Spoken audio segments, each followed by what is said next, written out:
Greetings and salutations. I'm Gregory Chamberlain, and tonight I am your host. Your radio host, as it were.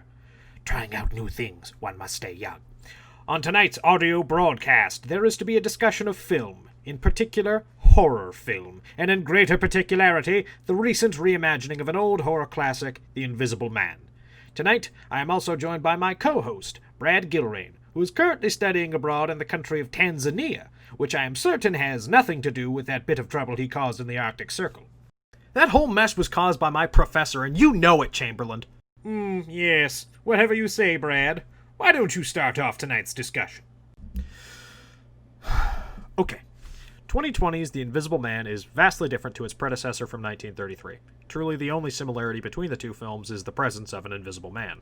From tip to stern, their plots are completely different. The 2020 version of the film is focused on a particular victim rather than the villain. To give a basic rundown of the first half of the film, Cecilia Cass is the protagonist, a woman who escapes from an abusive relationship with her boyfriend, only for him to kill himself just a few days later. Believing herself to be finally free of him, she relaxes from her previous anxieties and tries to begin her new life. Unfortunately for her, within days, Cecilia is haunted by some invisible force, causing increasingly horrible things to happen to her. She suspects that her ex-boyfriend has faked his death and, because the man was a revolutionary in the field of optical science, has found a way to become invisible. No one believes her, and it all goes downhill from there. That sounds quite interesting, Brad. Almost as interesting as the time I was forced to incinerate my assistant Noreen because you sent in a tape infected with an alien virus. Are you aware of the stench that creates, Mr. Gilrain? Do you have any earthly idea how high our insurance premiums are now? Since when do we have insurance? That infernal machine you made me dance on for the Halloween special 3 years ago broke my leg in 14 places, and I had to pay out of pocket. You didn't file your paperwork through the proper channels. Which channels? We don't even have an HR department. There's just a wall on the 4th floor with a door drawn in red paint. It's got a sign over it that says Human Resources, but they misspelled resources. You didn't even fill out the paperwork. Well, of course you didn't receive any assistance. Okay. Moving on, let's talk about what this movie was good at. The cinematography was excellent. You could tell the cinematographer was having a ton of fun creating strange shots where the focus was clearly meant for more than one person, but there's only one person in the room. There were excellent camera movements for when the Invisible Man was in control of a scene, darting around like someone trying to spot something that they can't see.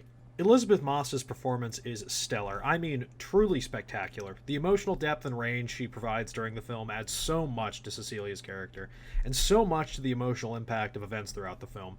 I truly don't think this movie would have achieved the heights it did without her. Continuing in the vein of quality, let's move on to the horror in the film. The scares in this movie primarily work in two ways: the psychological horror of having someone you can't reach slowly tear your life apart, and in the far more blunt physical horror department, where a man you can't see is armed and trying to kill you. There's a few especially gruesome scenes, but apart from those, this movie is pretty tame on the threat of violence. A perfect segue for the movie's final point of quality: the threat of danger other than physical. This film is, to some degree, a story about abusive relationships. The entire setup for the plot is that Cecilia is escaping from her abusive boyfriend, Adrian. Often throughout the movie, Cecilia compares the awful things that are happening to her with what her boyfriend would do to her.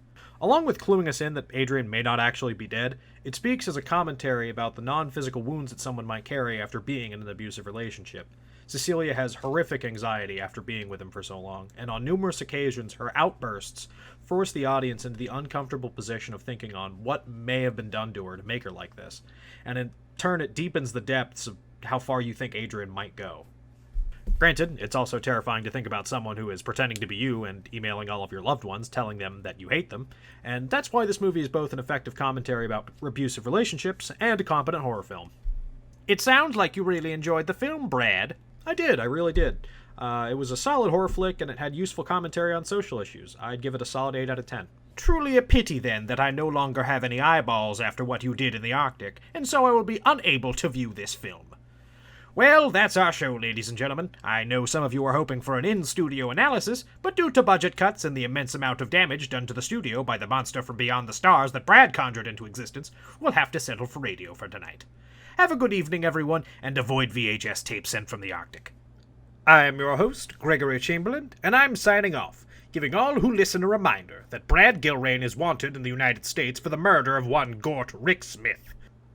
Well, looks like I've got to get moving again. Thanks for listening, folks, and good night.